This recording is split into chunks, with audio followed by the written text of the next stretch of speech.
3 shocking experiments revealing the psychopathic mind. Hello, I'm Roy from the Psychometrician. Today we're diving into the fascinating and some might say unsettling world of psychopathy research. We'll be exploring 3 groundbreaking experiments that peeled back the layers of the human mind to reveal how the psychopathic brain processes the world, makes decisions and experiences emotions, or rather, the lack thereof. Prepare to be surprised, maybe even a little unnerved by what we uncover. Before we begin our exploration, remember this: psychopathy is a complex personality disorder, not a badge of criminality. It's characterized by a distinct pattern of antisocial behavior, a chilling lack of empathy, and a set of bold, often disinhibited traits. Not all psychopaths are lurking in the shadows. They walk among us, often undetected. And these traits, they exist on a spectrum, with each individual possessing varying degrees.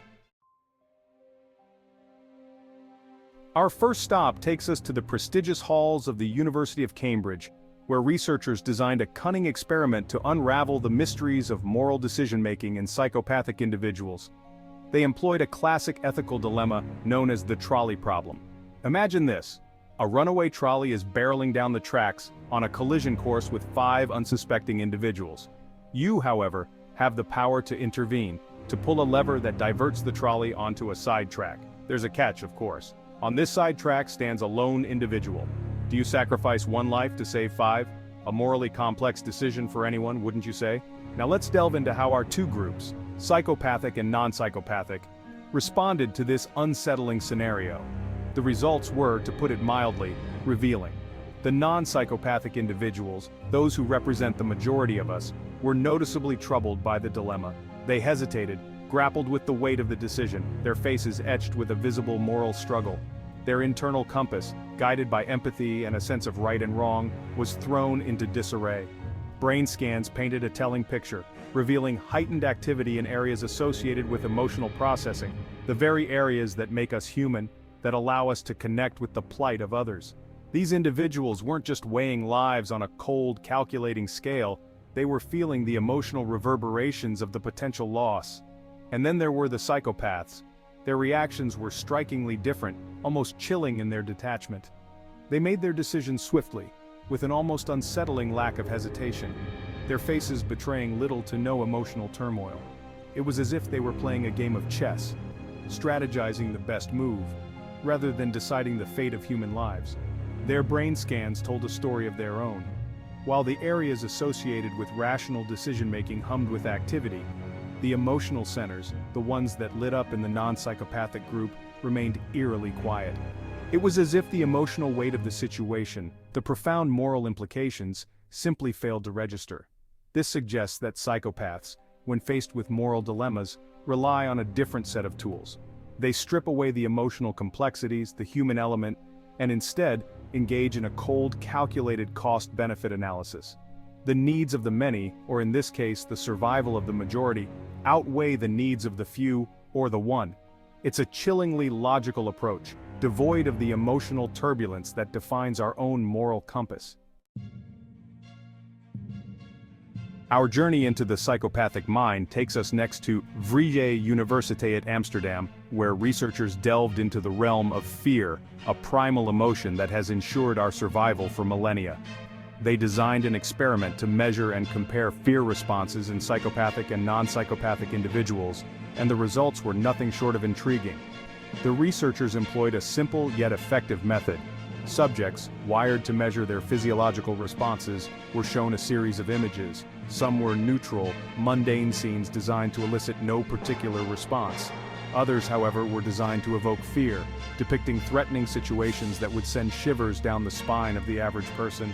Now, how do we measure fear?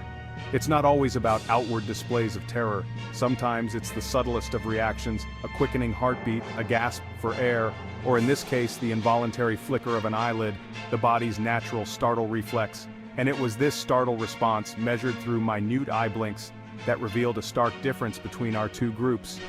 The non-psychopathic individuals, as expected, reacted to the threatening images with a surge of fear. Their bodies, hardwired for self-preservation, responded with an increased startle response, a clear indication that their internal alarm system was functioning as it should. The psychopaths, however, remained curiously unfazed. Their startle responses remained relatively unchanged, as if they were gazing at nothing more threatening than a basket of kittens. It was as if the fear, the primal instinct to recoil from danger, was dulled, muted, their bodies failing to generate the same level of alarm. This diminished fear response, this lack of a visceral reaction to danger, may hold the key to understanding why psychopathic individuals often engage in risky, even reckless behavior. Without the deterrent of fear, the potential consequences of their actions, consequences that would give the average person pause, seem to hold little weight. Imagine a life lived on the edge of a knife, where the thrill of the unknown, the potential for danger, is not a deterrent, but an allure. This lack of fear, while seemingly advantageous in certain situations, can lead to a disregard for their own safety and, more concerningly, the safety of others. This isn't to say that psychopaths are immune to fear, it's more nuanced than that. It's as if their fear threshold is set to a different level, requiring a much greater stimulus to trigger a reaction. This muted fear response, coupled with their often charming demeanor and ability to blend in, makes them both intriguing and, let's be honest, a little unnerving. Chapter 3. The Empathy Disconnect. Can psychopaths understand others' feelings? Our final experiment takes us into the complex world of empathy, the ability to understand and share the feelings of others. We turn our attention to the work of Christian Keizers at the Netherlands Institute for Neuroscience. His research using fMRI scans reveals a fascinating dimension to the psychopathic mind. Keizer's experiment focused on mirror neurons, brain cells that fire both when we perform an action and when we observe someone else performing the same action.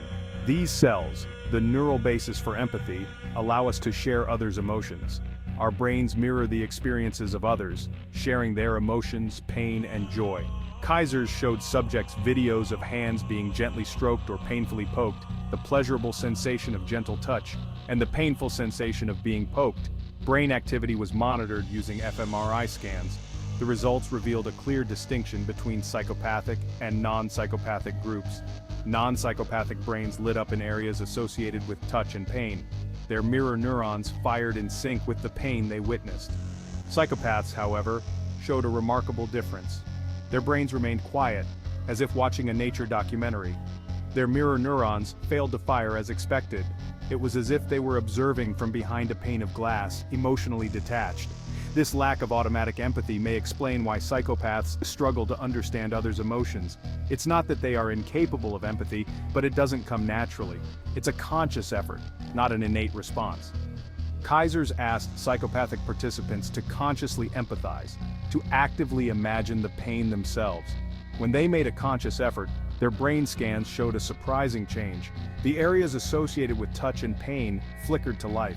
They could switch on their empathy through a different neural pathway. This suggests psychopaths aren't devoid of empathy. They can understand and experience others' emotions, but it requires effort and focus. It's not an automatic response, but a skill that can be learned. This discovery opens up possibilities for treatment and intervention. They can learn to recognize and respond to emotions, potentially mitigating harmful aspects of their condition. These three experiments, each more revealing than the last, provide crucial insights into the unique workings of the psychopathic mind. We've learned that moral decisions, often fraught with emotional turmoil for most, are approached with a chillingly logical cost-benefit analysis. We've discovered that the fear response, a primal instinct that has safeguarded humanity for millennia, is often dulled, muted in the psychopathic brain, potentially explaining their proclivity for risk-taking. And finally, we've delved into the complexities of empathy, uncovering the fascinating possibility that psychopaths, while not wired for automatic empathy, can consciously access and understand the emotions of others. Understanding these differences, these variations in the human experience, is vital for several reasons. It aids in developing more accurate diagnostic tools, allowing us to identify psychopathic traits earlier and with greater precision. It paves the way for creating more effective treatment strategies tailored to the unique needs of each individual. And perhaps most importantly, it provides invaluable insights for legal and ethical considerations, prompting us to reevaluate how we approach justice and rehabilitation.